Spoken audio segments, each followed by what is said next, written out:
Hello, I'm Angel Banchs with Red Rock Ops, and today we are going to show you how the 3D LUT generator from Calman is used in the Analog Way Aquilon series RS4, which is what we have here today, and how we're going to render down two 3D LUTs, one for this Brompton BP2 tile, which is going through our Brompton Tessera SX40, and it's actually a row BP2 tile. And what we've done is we cleared out any kind of settings in the Brompton uh, SX40, and then also the monitor here has been reset to factory. What we're going to do is Calman's 3D cube generator is going to go ahead and measure both displays. We already did the LUT on a previous demo here, so we're going to go ahead and use that LUT, not through the Brompton, but we're going to throw it directly into the RS4. And you're going to see how it calibrates the same way it did before. It's just a 3D, an open source 3D cube file.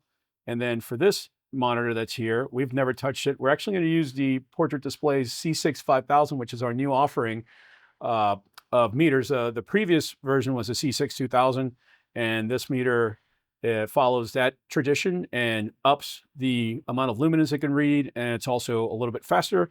It still has glass optics through it, and as always, I recommend it as as something you should travel with to calibrate monitors and generate 3D LUTs. So always a great choice. The last item I wanted to talk about is the Nobi Omniscope by Time and Pixels. And the reason I use this piece of software is because it's a very versatile scope set that has over 20 different ways of metering video and audio, and also giving you all kinds of information, including a 3D color cube representation of the signal that's coming in. So here we have our Calman group, or Calman family as I call it, and it's a standard typical slide that we use to calibrate, to look on screen and see immediately if something's on calibration or something's completely off calibration. But the thing that I love about this scope set is that it has, first of all, you can just input a standard, just a PNG, you can do a video file, and of course you have live inputs, NDI.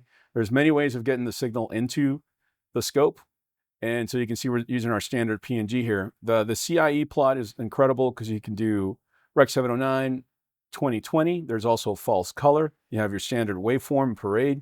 You have your Twin Peaks scope. And then the best one that I love using is 3D color cube. So you can see your data in a 3D color cube format. And one of the other things that I love about this scope is you can actually do a mask. And if I can mask this gentleman's skin tone here, you can see exactly in the cube where it falls. I can also do this young lady's shirt color here. And as you can see, everywhere it shows up where I'm plotting that color. So very important and very useful for multi-camera setups where you're trying to color balance and do matrix coloring of different cameras together. One of the reasons I carry this particular scope is the Prism scopes from Tech are excellent, but they're upwards of $25,000 with all the different features in them.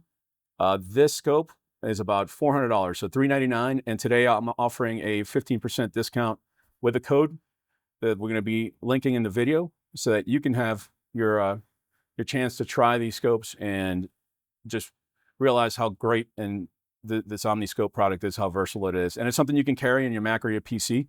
And then it sees NDI. It'll see if you have any of the AJA input boxes, you'll be able to use that to input signals into the Omniscope. So a very versatile scope, and kind of rounds out my tool set. So we're going to go ahead and open up Calman here. And we are going to go to, it's already open, I want to show you where we go to open the actual workflow. Open workflow, calibration, 3D LUT. Right there, it's going to reopen the workflow. Up in this corner here, once again, we have our Portrait Displays C6 HDR5000, and it tells you that this is going to go with the actual LCD, but it's LED wide gamut profile, which is, we talked to tech support and they said that's the best profile for our C6. And if you ever have to find out those profiles, please call Calman, or if I'm your dealer, I will find out for you. Next up, we want to make sure we have our Portrait Displays G1 already selected, and we can see it's there.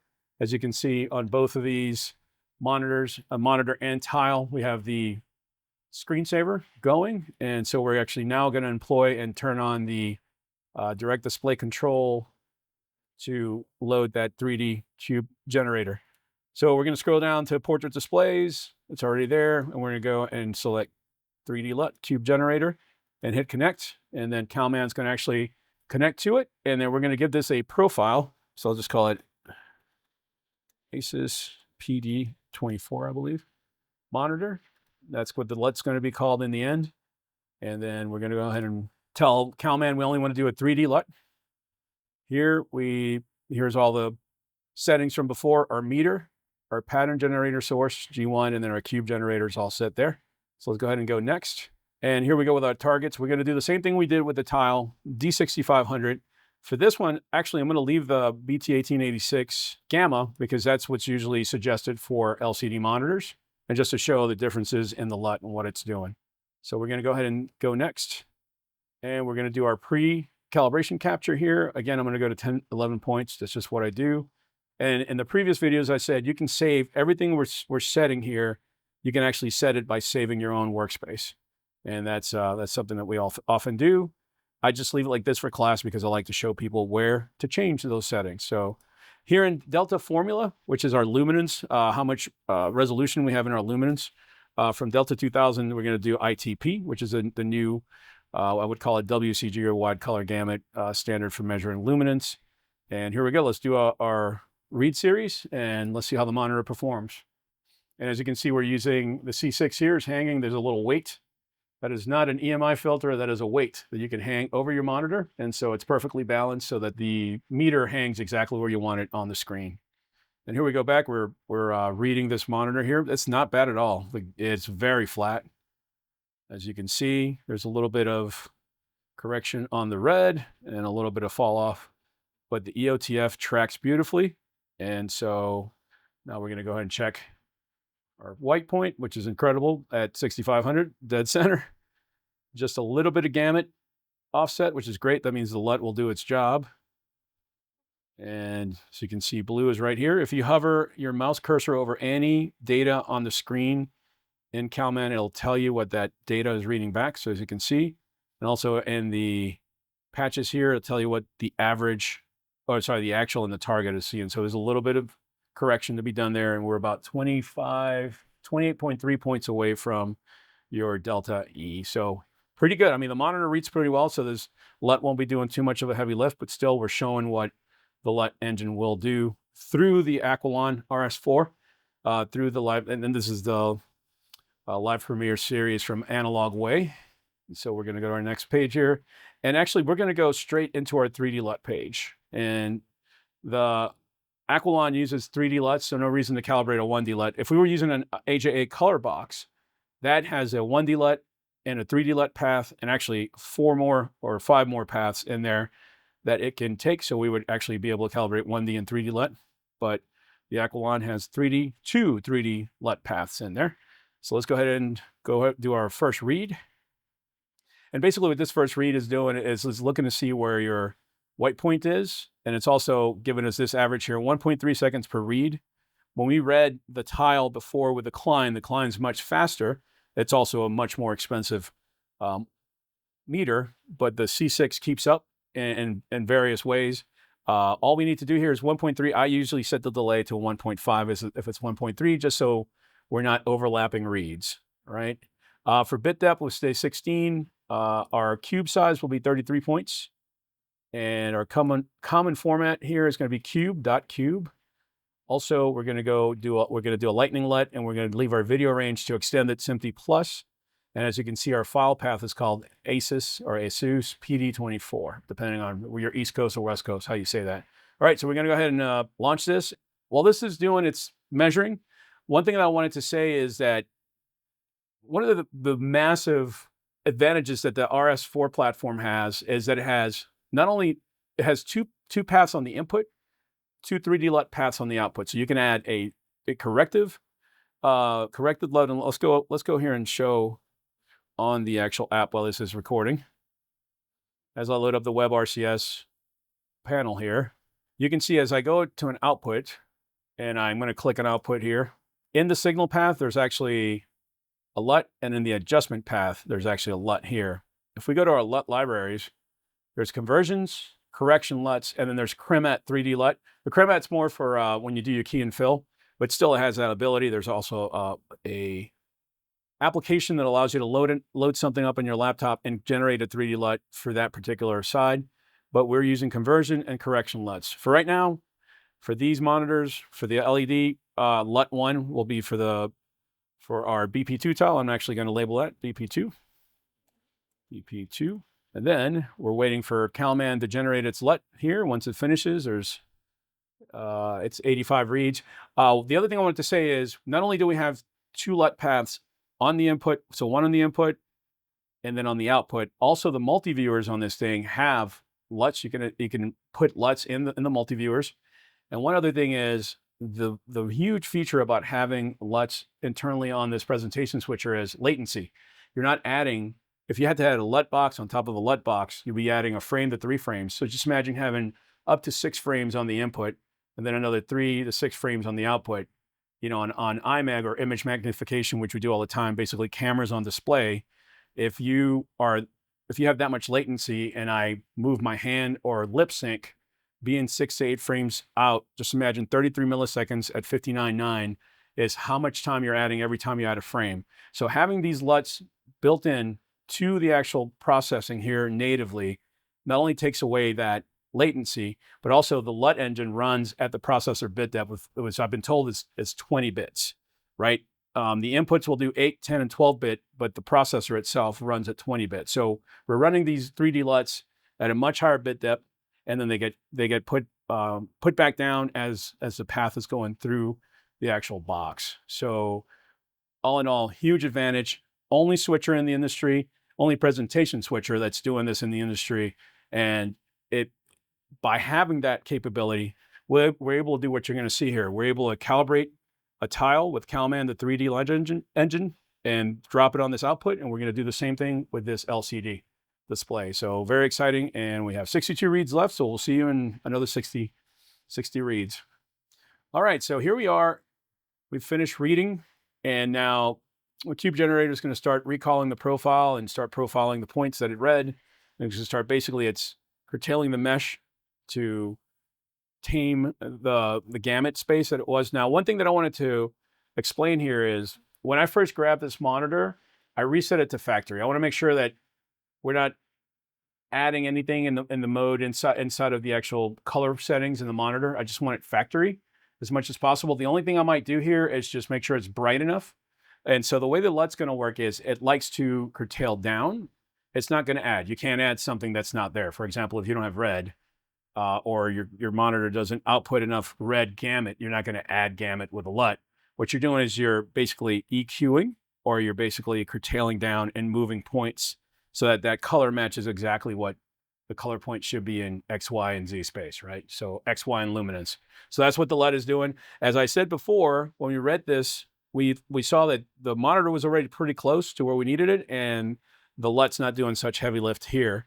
So that's going to be great anyway. But on this tile, we read in the other demo that we did with the Brompton processor, we're going to take the same LUT. It's the same LUT format. It's going to go into the Aquilon and on both outputs. So we're going to have the BP2 LUT that's going to go on the BP2 tile output that's going through the processor, and then we're going to have this Asus LUT that's going to go straight out to this monitor, and then we'll compare the two as we finish. So I wanted to say something about the laptop that I'm using today. I'm using a Razer 18 Razer Blade, and it's the screen that I'm using here is Calman verified. That's very important to us. I believe in the Calman ecosystem, and when something is Calman verified, I know that the work has been done to make sure that that color accuracy is exactly what it needs to be. And so just wanted to give a shout out to Razer and their amazing products. And so moving on here, we finished crunching down the data from the 101 reads Lightning LUT. And so we have that LUT generator. And so we are now going to go find the LUT. And I'm going to show you the long path here is we're going to go into Documents, Portrait Displays, down here, Portrait Displays, Calman 5 for Business. We're going to go into LUTs, and then we're going to look for that Asus or Asus. Let's see where it is. There it is. PD24 cube. All right, so now that I know it's there, I'm just for our efficacy here, we're going to copy it. And I'm going to paste it right next to that PD LUT. There it is. And so just to show you which way we go about this, when we start WebRCS, we're going to go down to LUT libraries, and we're going to go ahead and click one of the LUT. When I do it in the conversion LUTs, we're going to click one of the LUT slots here and load up that PD24 ACES cube LUT. Right now, I'm just going to label it. This is PD24. All right. It's going to be RGB limited. I'm going to upload it. And then we're going to go to the outputs. Now, as you can tell here and here, watch what happens when we put the LUT in. First, let me put another test pattern in here so that we can see what's going on. Go to a warm-up pattern. In WebRCS, you can see our inputs are coming in. You can see in the actual monitor how they look different to the camera. And we're going to go to our outputs. I'm going to click on our output. This is our LED. So we're going to go to Signal. And we're going to add that LUT. You can see how it changed. And we're going to make sure that's the BP2 conversion LUT as I named it here in the LUT library. BP2 conversion LUT. And you can see it's active by the green dot here. And now we're going to go to the output and click the ASUS or ASUS Signal LUT. And right now it's BP, but we're going to turn it into the ASUS. There you go. So now you can see, you can tell on the screen how it changed, right? So I'm going to go ahead and turn it off. There it is. And then I'm going to turn it back on. Let's go ahead and do our Calman family, as I call them. They call them something different. I call them the Calman family. They're my friends. They've been around for years. So here we go. I'm going to turn that off again. Okay, and turn it back on. There you go. You can tell in the red. Look at the red here. As we turn the LUT off, you can see the difference it's doing. And then we're going to go ahead and reread this right now to show what the LUT did. We're going to go to our post calibration. Once again, 11. Again, you don't have to do this, but I'm doing it to show you. And let's go ahead and do a read series here. And as I explained in the previous calibration, this is an auto ranging display here that's RGB balanced. If I right click and go to properties and I go fixed axis, you see how flat that is? The LUT did a lot for that, right? It measured gamma and it flattened it out. If you notice before, our red was over and now it's tracking really neatly and really tightly here. If I go ahead and right click again properties and I do an auto axis, Calman's always trying to show you as granular as possible so you can do as most correction as possible, but really this is the difference between here and here is 1%. So, and you can see how all the gamut points are in. Red's a little bit out. We can always correct that just a little bit, but we go take a look again at our Calman family here, skin tones. And then just so we can show you on the output here, one thing I will do is I wanted to show you on the Brompton processor is that if we want to just do a little bit more tweaking here, so it looks right on camera, let's go ahead and try that on the camera. And then here, I'm going to shift that down. There you go. See, now we can get it right on camera because I'm changing the color temperature down to 4800. So you have all kinds of control. So now if we wanted to get this to camera, we would have it calibrated to the camera. See how I was able to shift that down in the actual software. But the LUT has been applied. Let me go ahead and take the LUT off and show you what the differences are. The BP. See the difference there? How much the LUT is doing to make sure that the screen's calibrated. It's pretty incredible. When you look at it here in person, it makes a huge difference. Of course, with Moray and the camera sensor and everything else, it's not going to look perfect on camera, but right now.